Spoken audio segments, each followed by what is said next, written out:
Welcome to the Maritime Matters podcast. Did you know that 98% of Australia's trade passes through the maritime domain? 91% of its fuel is imported, and Australia's exclusive economic zone is larger than its mainland.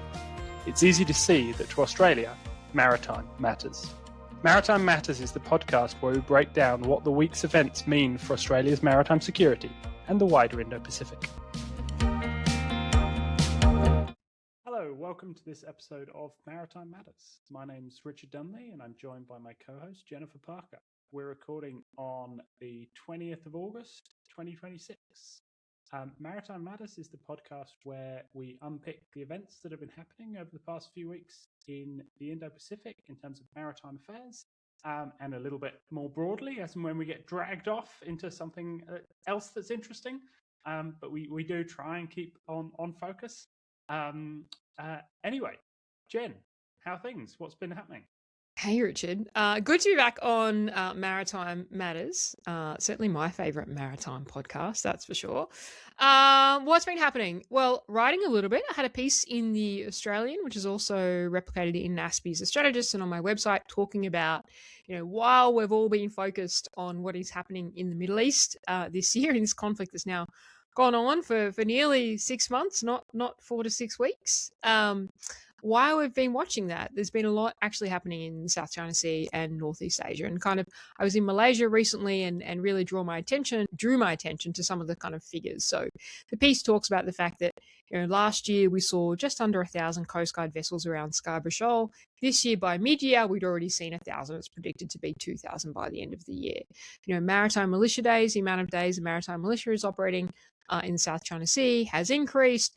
We're seeing the expansion of activities. We've seen now 2 events with Chinese Coast Guard querying commercial shipping to the east of Taiwan and a couple of other things. So it's kind of, while we've been watching the Middle East, China has been really intensifying and sustaining their operations is what the piece talks about.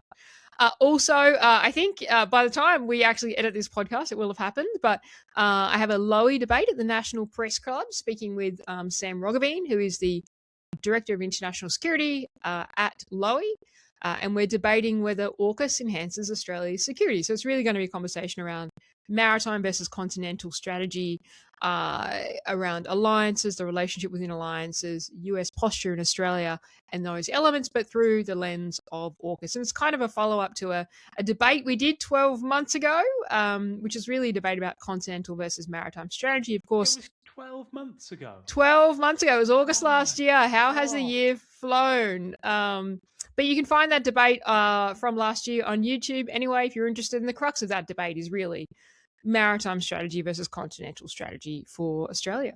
Richard, what have you been up to? You've actually written a really good piece that came out recently. I have. Well, thank you. I'm not sure whether it's really good, but I have written something that came out. I wrote it a little while ago now, but it came out relatively recently in an American publication, actually, called the Military Strategy magazine. And it's a piece that looks at, it takes the example of the battle cruiser HMAS Australia, looks at kind of what it did in terms of its achievements and its contribution to Australian maritime strategy. And it tries to use that as a way of drawing out some of the enduring features in Australian maritime strategy, and then applying those onto the AUKUS agreement. And so thinking about this idea of the Royal Australian Navy needing both to be an independent force and act as an independent deterrent in time of conflict, but also the requirement that has always been within the RAN to contribute as part of a wider coalition force. And being able to plug in to that in order to achieve kind of broader sea control or command of the sea. So that's kind of the rough thrust of the argument. And it's adding to the piece around that I kind of always feel that there's been a lot of talk about AUKUS and not never talked about. Hugely well informed. Oh, ignored, yes. But you'll be putting us all right tonight, Jen. That's right. I'm not sure about that, but certainly pushing the case. Anyway, we must move on. Yes, and we're also not allowed to say the word interesting. Today's going to be a podcast. Yes, we are banned. So we'll see how we go. So what's been happening in the region? So the world's worst named exercise, which if you follow this podcast, you'd know what I think that is. Exercise Maritime Big Play, the worst name in the world. But anyway, it's an exercise that's been happening annually now between the AUKUS partners, and it focuses on undersea warfare, which is clearly an area where AUKUS Pillar II is trying to get after. And we've seen some announcements this year at Shangri-La about UUV payloads, etc. So Maritime Big Play, and I think we foreshadowed it in our last podcast, took place during RIMPAC. We saw ADV guidance, so Australian Defence Vessel Guidance, which is a Department of Defence owned vessel, which was over there. It obviously took a bunch of equipment to participate in Maritime Big Play. We got some interesting indications in terms of what equipment. So it was operating with things like the Lightfish CSAT uncrewed surface vessel, which I actually didn't know that the Royal Australian Navy operated. So there you go. And also one of the ones I thought was really interesting was the Rock Lobster deployable underwater acoustic communication relay system, which when I did some digging, we actually announced in 2023 that we're operating this. And that is about, one of the biggest challenges that people say in terms of undersea warfare and embracing UUVs is how do you communicate with them reliably? So this is clearly part of trying to solve that problem, which we know from, there's been an ASCA, the Australian Strategic Capabilities Accelerator, and an AUKUS Pillar II innovation challenges around undersea communications. So this is clearly part of what they see as the solution, and also a number of AUVs, autonomous underwater vehicles. So interesting to see that take place as part of RIMPAC. What they actually did, we don't know, but something to do with undersea warfare under the guise of Maritime Big Play. And of course, RIMPAC did complete at the end of July. Pretty significant in terms of size, so 30,000 personnel, 30 surface ships, 5 submarines, and more than 197 aircraft. If you're not familiar with RIMPAC, we talked about it in the last podcast, but it is a major, probably the most significant exercise that occurs in the Indo-Pacific, or the largest exercise that occurs in the Indo-Pacific around Hawaii. Australia regularly sends forces to it. I think we noted in our last podcast that this year Australian forces, and in fact last RIMPAC as well, RIMPAC's every 2 years, seem to be a lot lower than normal. Like normally Australia was sending thousands of people, or certainly over 1,000. This year it was HMAS Sydney, ADB Guidance, PA Poseidon, and that was the equivalent of about 430 ADF personnel. So yeah, RIMPAC and exercise Maritime Big Play. Any comments on that, Richard? Do you think that's a great name, bad name? I'm going to park the name conversation. Oh, I think we've done it to death. Right. Fair enough. We've had our big play. But no, I could be misinterpreted. I do think the piece around underwater acoustic comms is the really interesting one, and of course we don't actually have any information or any kind of real details, but it is I would go so far as to say it is the big challenge of autonomy in you could argue in the entire maritime domain. How you actually get that. If you can get that piece right, then you can start doing some really, really interesting things. Now, those who understand physics and water much better than I do tell me that it's unlikely to be a challenge that's solved radically and completely anytime soon. But even relatively small advantages in that kind of area could have some pretty significant kind of effects. So interesting to see. You said interesting. We've said it. We've both said it now 5 times. Anyway, I won't call it out anymore after this. It's a both bad habit. Moving for on. both of us. Anyway, moving on. I'm going to talk about something else that I again wasn't entirely over, and I think is a really kind of significant, small but event, which is the ADF supporting Operation Island Chief, which is a Pacific Islands led fisheries surveillance exercise. So this is part of kind of what we'd describe as maritime security rather than kind of maritime strategy. It's not the hard-nosed element. It's much more of the softer element of what navies and other government maritime forces do. the operation was run by the Pacific Islands Forum Fisheries Agency, and this activity took place in the Solomon Islands, and it was aimed at IUU fishing, so illegal, unreported, and unregulated fishing, and other bits of kind of criminal activity. And obviously, as those who will follow the news in Australia will know, there's been quite a lot of or a significant rise in transnational crime in the Pacific, and particularly, obviously, there's a lot of focus on drugs. But more broadly, it's an area where the maritime domain can be seen as sort of a vector of insecurity. So this was an activity which brought together the Pacific Island countries with Australia, France, New Zealand, and the US. And the ADF contributed one of the C-27J Spartans, so one of an aircraft which did surveillance patrols and identified 19 vessels of interest in the Solomon Islands exclusive economic zone, and reported back other bits of information to the exercise. I think it's obviously interesting in terms of the focus on the Solomon Islands, and this has always been a real key area of focus for Australia. But also the slight irony that, of course, the Spartan aircraft are among those that is getting axed under the National Defence Strategy or the Integrated Investment Plan. So it does then raise questions about how long are we going to be able to support these kind of capabilities in this kind of way? How do we best engage with the region? These were aircraft that were bought with a very specific kind of role, particularly around engaging with the region, and cutting them does seem to send something of a signal. Anyway, thoughts? It's interesting. No, I think somebody could play a drinking game with, not that I'm encouraging that, but with us and saying the word interesting, because we both do it constantly throughout the podcast.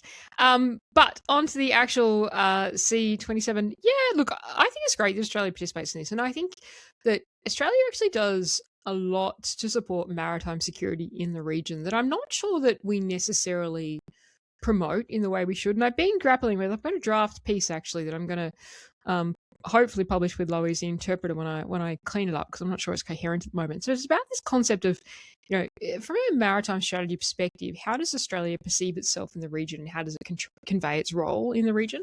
And it's kind of proposing that we should lean into the idea of, instead of, often we hear people talk about, senior leaders will say, we're a small navy, or we're this, or we're that. And I actually think we should lean into the things that we do around the region and really start referring to ourselves as we're a regional maritime power.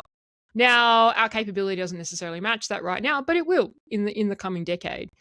And leaning into it to a way in terms of not in an aggressive fashion, but in a way of highlighting the work Australia does, whether it's in the Indian Ocean, whether it's the Pacific Maritime Support Program, whether it's things like supporting the Foreign Fisheries Agency, whether it's a lot of the training and support we do in Southeast Asia, whether it's a lot of the training and support we do in terms of having naval officers and sailors from around the region come and train in Australia. I think we should kind of lean into that role and promote that a little bit more. So this is what the piece is trying to grapple with. But the point being that things like Operation Island Chief are great things that Australia does around the region to support and promote maritime security that I'm not sure that we really lean on.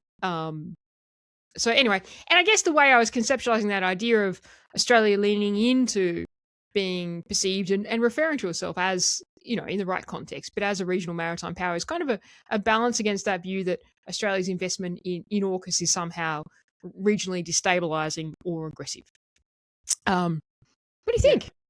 No, I think it's really interesting. I also think it pushes a lot of the narrative that's come out since the DSR and the idea of a focused force and the shift towards kind of strategic competition, great power competition. Australia still does a lot of what I would argue is perhaps its traditional role as a regional superpower, and it's kind of promoting good order at sea, all sorts of positive things within its framing of itself as a kind of a regional middle power. And I think that actually, if we go too far down we're a junior partner in a US coalition in a kind of world that's this bipolar world, I think we lose a lot.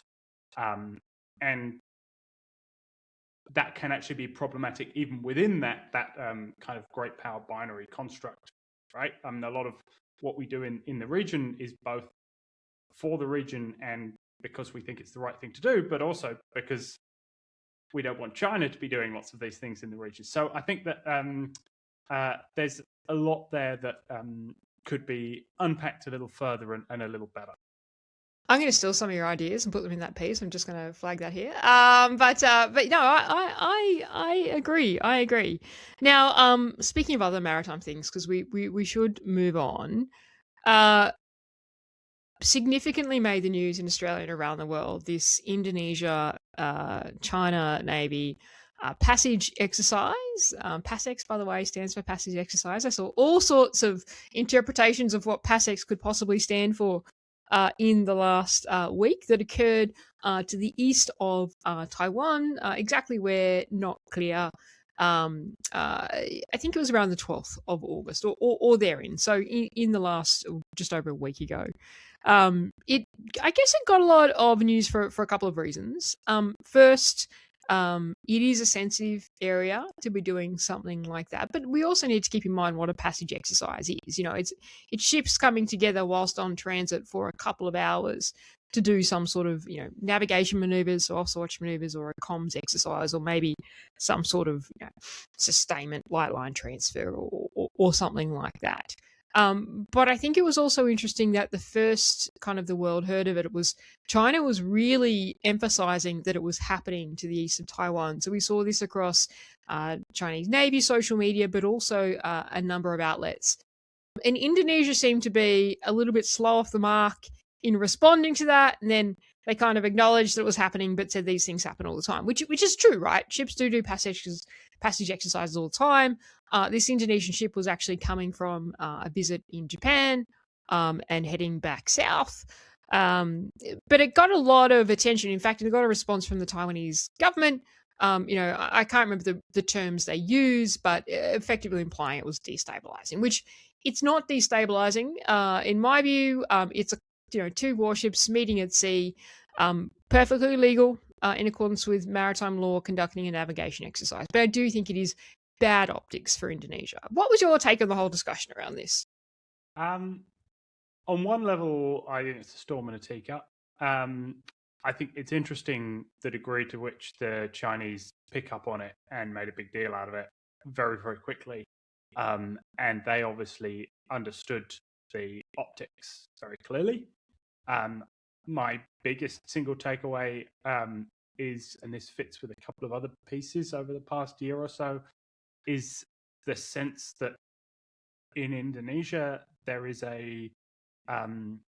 perhaps a lack of awareness amongst some bits, particularly of the military, or a lack of coordination across the government in terms of it seems from the outside like this was a decision that was made within the Navy, presumably at a reasonably senior but not necessarily particularly senior level. And then all of a sudden when it blew up, it was this kind of, wow, that wasn't quite what we meant this to be. And there was not an awareness of what this would look like and how this could be played by China. And this sense that Indonesia obviously occupies a really challenging strategic situation, and it is constantly walking a kind of a tightrope. And you see this with things like the discussion around Russian bombers based in Indonesia and all sorts of other bits and pieces. But the perception, at least, that comes to those on the outside, that there is also a lack of coordination and clarity of thought, is also, I guess, slightly concerning in some ways. But that was my biggest takeaway, was the fact that it felt like Jakarta didn't have its ducks in a row to know what would happen when this took place. Yeah, no, I completely agree with your assessment. I think I said at the time to a journalist who asked me, it was like, maybe they're slow on the uptake because actually the Department of Foreign Affairs or their MFA actually didn't know anything about it, which might be why. But anyway, absolutely my take on that. that happens. Poor public servant tearing their hair out, being like, "What on earth's happened?" Yeah, but what I would say is I think that happens in navies across the world as well. And speaking of navies across the world, probably worth flagging some interesting reporting about USS Benfold, a US Arleigh Burke destroyer, part of the George Washington strike group, I think, that is now headed to the Middle East to replace the Abraham Lincoln, which we won't talk about because we're trying to keep this on the Indo-Pacific, but of course there's lots of discussion around the USS Abraham Lincoln right now. So it had a power outage. Now, I guess I'm not trying to play down power outages. They are quite significant. They are quite concerning, especially if you're in a busy shipping lane. I wouldn't say they are as uncommon as people would assume on warships. But either way, still concerning. So I had a power outage somewhere in the South China Sea.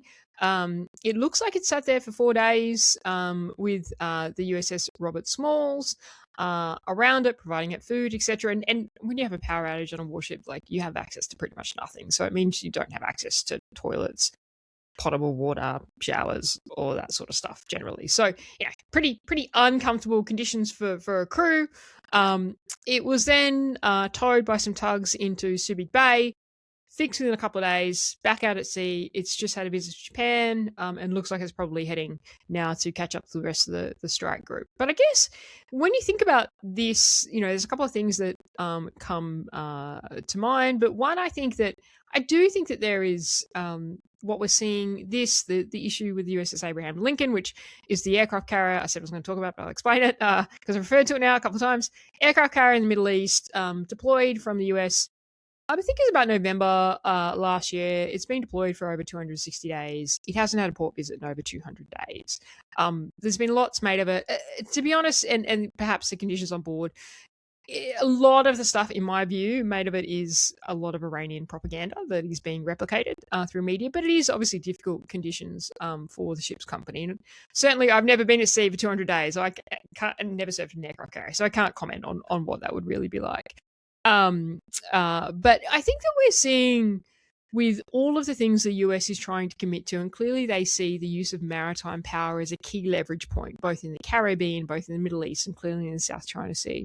I think we are seeing some of the stresses on the fleet because it is not as big as they need the fleet to be. The example of the aircraft carrier, USS Abraham Lincoln.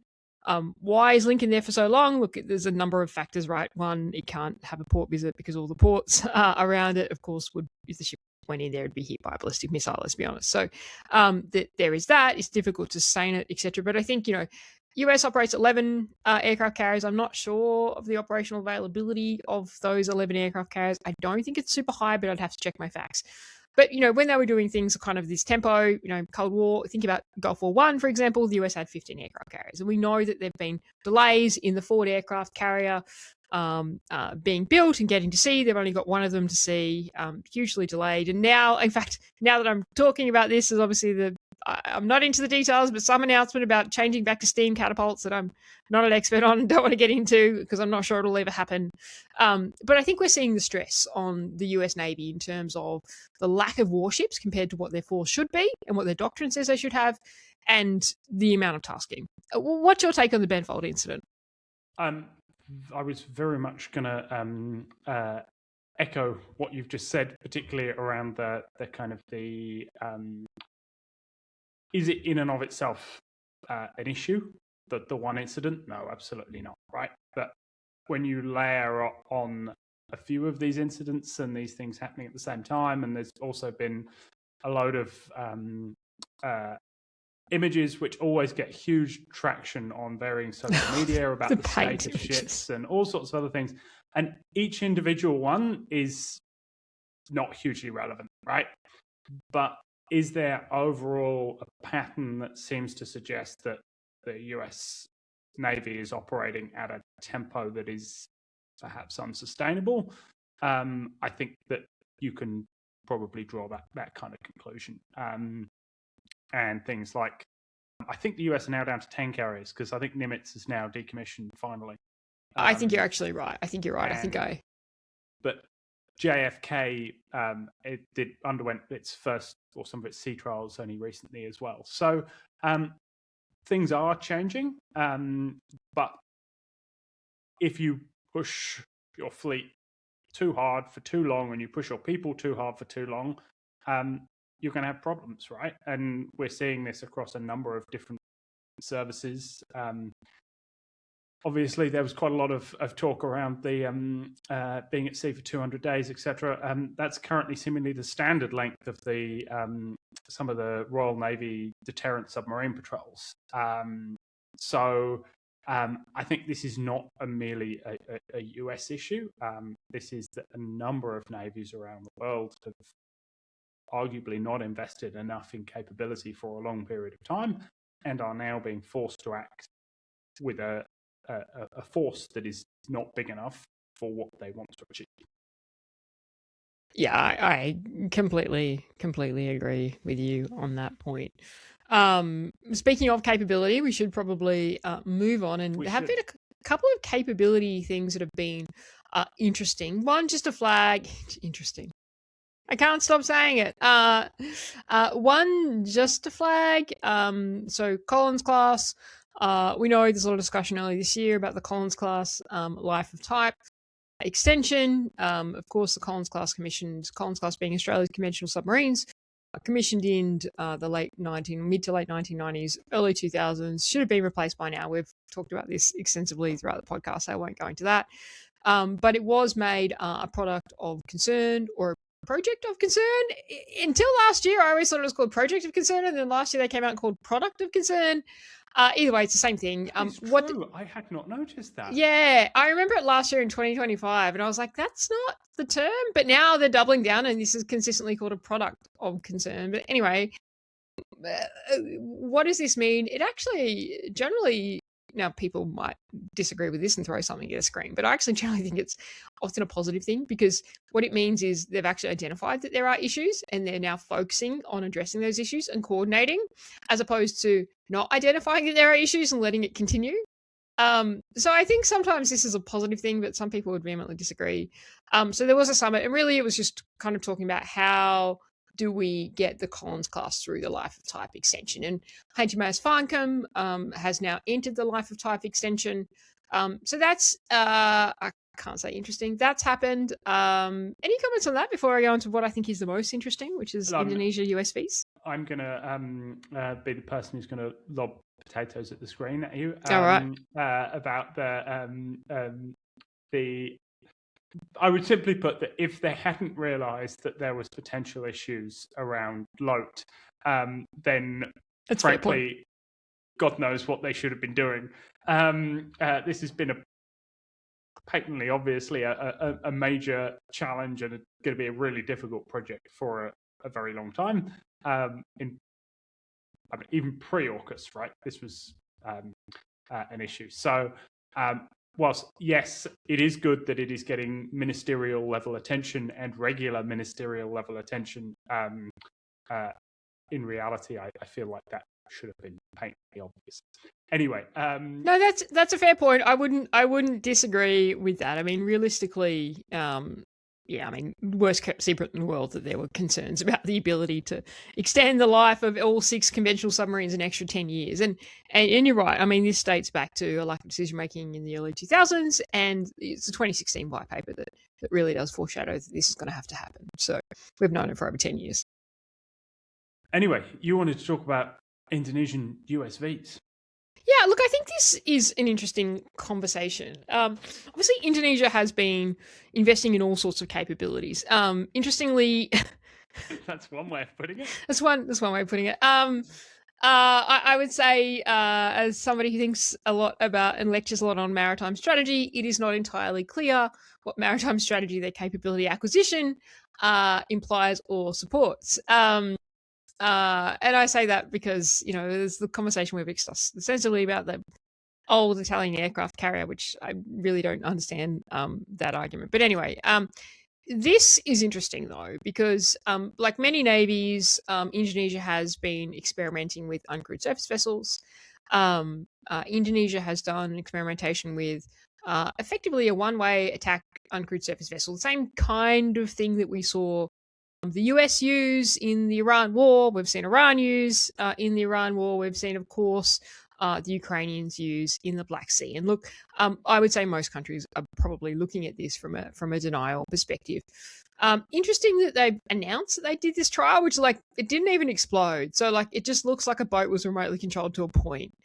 Nothing exploded, so there was no explosion. But I think the interesting thing is not so much that they're exploring it, but they wanted to put out a press release about this, and it got some interest. And it kind of fits this conversation that's been had about Indonesia's strategy in the event of a major crisis or conflict in the region. Of course, Indonesia being a very central archipelago in the Indo-Pacific. And if you're not sure what I'm talking about, then just pull up a chart because it's pretty obvious. And recently, the Indonesian Vice Foreign Minister did make a comment about Indonesia's strategy being one of sea denial through the archipelago. Of course, denial strategies, maritime denial strategies, sea denial strategies are very much back in vogue at the moment. All you need to do is look at the Middle East, look at the Black Sea. Everybody's talking about it. And that they would be looking at denying access through the Indonesian archipelago. That is really interesting. What does that mean? I mean, there's lots of international law challenges with that. And there's a good report out from RSIS that kind of breaks this down and talks about the challenges. Of course, in peacetime, Indonesia being an archipelago, there are rights to archipelagic sea lane transits, which was actually a compromise when UNCLOS was negotiated. People weren't actually even comfortable with recognizing any Indonesian control over that archipelago, but it was agreed. But you're not allowed to impede that transit.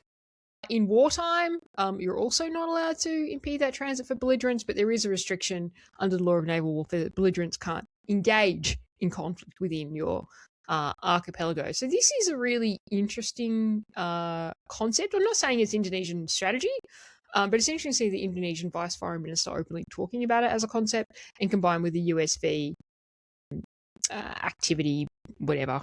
What do you think? I think it is. Yeah, there's a lot going on here, and a lot that is very relevant for Australia. And frankly, nobody is really talking about it. I mean, it was not long after AUKUS, there was a suggestion from someone in the Indonesian government, the Indonesian Foreign Ministry again, about the fact that they would close archipelagic sea lanes in the event of conflict, and then they kind of walked back from that. But I've been in.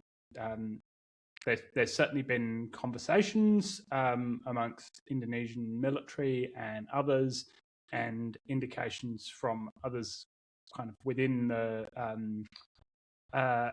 with connections in Jakarta about the interest that the Indonesians have in terms of A2AD, and this concept about actually as a maritime nation, they need to be able to control who passes through their kind of broad territory and their territorial waters, including potentially archipelagic sea lanes.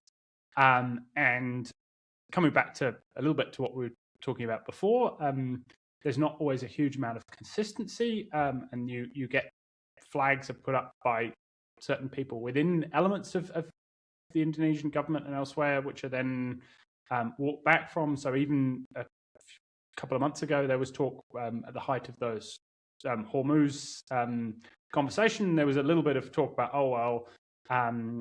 what could we do in the Straits of Malacca or elsewhere? And there was some indications from bits of the Indonesian government about the possibility of tolls. And again, that was sort of walked back from. But this has huge strategic implications potentially for Australia and for the United States in the context of Australia. We think about Australia as a base for projecting power north. most of that power has to go through or over Indonesia. Again, even a few weeks ago, there was a little bit of reporting about overflight over Indonesia, an American overflight agreement to allow American overflight over Indonesia. All of these things kind of fit together and layer on top of each other. And it's a space where we don't have any answers, but there's clearly interest in having at least the capability to close off some of these channels and these areas. And that has very significant strategic implications for Australia. So it's certainly something we need to be aware of and be thinking about a little bit more. And I guess it would also fit more broadly into a piece that I've been pushing for quite a while, which is to acknowledge that we often talk about the archipelago and the region and all of these kind of words, and we often forget that it's a bunch of countries that have quite clear political views and perspectives and a vibrant, kind of often vibrant democracies, and are not necessarily merely going to do whatever we happen to want them to do at any given time. But that's a rant for another day. No, that is a really good piece. You wrote it in the Interpreter last year, right? Ages ago. Well, actually, I won't say who and where, but there's a publication coming out where somebody refers to your piece a number of times, and I peer reviewed it, and I wrote a comment that Richard will be very happy about this. You haven't referred to any of my pieces, so it is. No, but it was a really good piece. You know, I think there's an interesting thing about it too, and cognizant times we probably can't explore it too much, but would that actually be in Indonesia's strategic interest? So there is a lot of conversation around closing off choke points now because of what Iran has done. But people seem to forget, how has Iran done that? They've been willing to attack civilian commercial ships. So in the event of Indonesia saying that the archipelago is closed to warships, which international law over here, okay, I shouldn't say that in international law, but that's one conversation. But the other conversation is what's actually going to happen in the middle of a crisis and conflict, right? The only way, as I said, Iran has managed to achieve that is by being willing to attack ships. If Indonesia made the statement that their archipelago is closed to all warships and submarines, it would be ignored, to be honest. It would be ignored. And the only way for them to really enforce that is to be willing to attack those ships, which would make it a belligerent in the conflict, which changes its status, which is not necessarily in its strategic interest. So there's a lot to pull through there in this conversation, I would say. Yep. And there's even then questions about to what degree is it performative? The Indonesians would view themselves, I would suggest, as being somewhat stuck in the middle and not wanting to antagonize either side. So were you saying, okay, well, we're going to close the sea lanes but not actually do anything about it? In that case, you can kind of hopefully play both sides off against each other. So there's a whole host of like cascading questions and implications that go from there. But yeah, lots of interesting stuff to unpack. There is. I do wonder where we're at now in terms of the count of the word interesting. I think it's well over 10. All right. I think there's one other more capability thing to talk about, and then we probably need to wrap up. Interesting. So there's been a presidential, so talking about US shipbuilding. So we're going to go to the US for a second and talk about US shipbuilding. I'm not an expert on US shipbuilding, but I do pay attention when it has implications clearly for Australia. This was interesting, though, in terms of a presidential memorandum signed. Now, there's been a couple of presidential statements about shipbuilding. We mentioned the catapult issue. There was some reporting, I don't know how verified this reporting was, by the way, about the positioning of the island in the Ford-class aircraft carrier. Lots of stuff. But this one, presidential memorandum called Rebuilding the United States and America's Shipbuilding Industrial Base. There's been a lot of focus on this from an AUKUS perspective, but also from a broader perspective. We talked about the Benfold issue before. Now, this memorandum seems to allow or imply that the US will allow foreign shipbuilders to bid for and build US warships in their shipyards overseas. And this is something that South Korea, I mean, there's been a lot written about how much South Korea's shipbuilding capability, and perhaps Japan's as well, but South Korea most notably, could help in addressing the fleet issues for the US. I.e., they don't have as many ships as they want. And so building them there, but with some sort of offset strategy that, which my understanding, I'm not an expert in this either, but I've been reading a little bit about it. So often when it comes to significant defense exports, countries agree offsets that, we'll invest this much and let you build that in your country, but you have to have a quid pro quo investment or something like that. So these ships could be built in, say, South Korea. I think that's the obvious example, but I guess there's probably some others as well. But that country would need to invest in shipbuilding in the US as the offset as part of that export agreement. So look, not being an expert in US shipbuilding, my take on this is really positive. There's been a lot of debate in the US about whether they should or should not do this. There was some conversation when the last Secretary of the Navy was sacked. I think it was earlier this year, I've lost track of time, that he was sacked because he was advocating for shipbuilding overseas to address the fleet issues. So this is, I think, one to watch. And if it gets up, I think this is actually quite a positive development to address those fleet issues in the US. What's your take on it? I am far more skeptical. I think that this is part of the kind of churn, right? I mean, as you say, this goes directly against all of the reporting from about 6 months ago. All of the stuff around the kind of the Golden Fleet and the kind of a drive to Americanize shipbuilding, and even down to things like the cancellation of the Constellation class, which was the frigates, which the Americans took a European design, a FREM frigate, and Fincantieri built shipyards in the United States to build them to a modified American design, and they were cancelled. And as I understand it, there were a whole load of challenges with the project, and we still don't know all of the details. But quite a lot of the narrative around that was this idea that they were European and not American frigates, and Fincantieri were very hot on trying to promote how much American content there is in them, all this sort of thing. But the narrative was very much, we're going to get rid of all things that aren't American. And so this has come kind of like a bolt from the blue in many ways. And I would broadly agree with your assessment if I thought it would actually transpire into anything. But I am deeply skeptical. I'm pretty cynical about most things, so I might be proved wrong. But I suspect this would probably not turn into much. And I would certainly suspect that people like Hyundai Heavy Industries and others would be cautious before embracing these kind of opportunities, because you never know what's going to happen in a week's time. Yeah, of course. And, I wouldn't disagree with anything that you've said there. It was the narrative around the cancellation of the FREM, although my understanding was, as much as that was the browbeating narrative around it, the real reason was they'd actually gotten themselves into such a bind with so many changes to this ship. It looked nothing like the European FREM anyway, and was extremely expensive. Now, we probably should wrap up. Thanks, Richard. Always great to get together and talk about how maritime matters to Australia. That is a cliche. But it is, do you know what? Honestly, like the amount of conversations I still have where people are like, yeah, but like just get lots of drones, get lots of missiles, defend the coast, and we'll be fine. And I'm like, are you not paying attention to the concern around fuel? Are you replaying the debate that's going to happen tonight? I'm preparing for the debate at the press club with Sam. Absolutely. Anyway, right, I think all we need is missiles.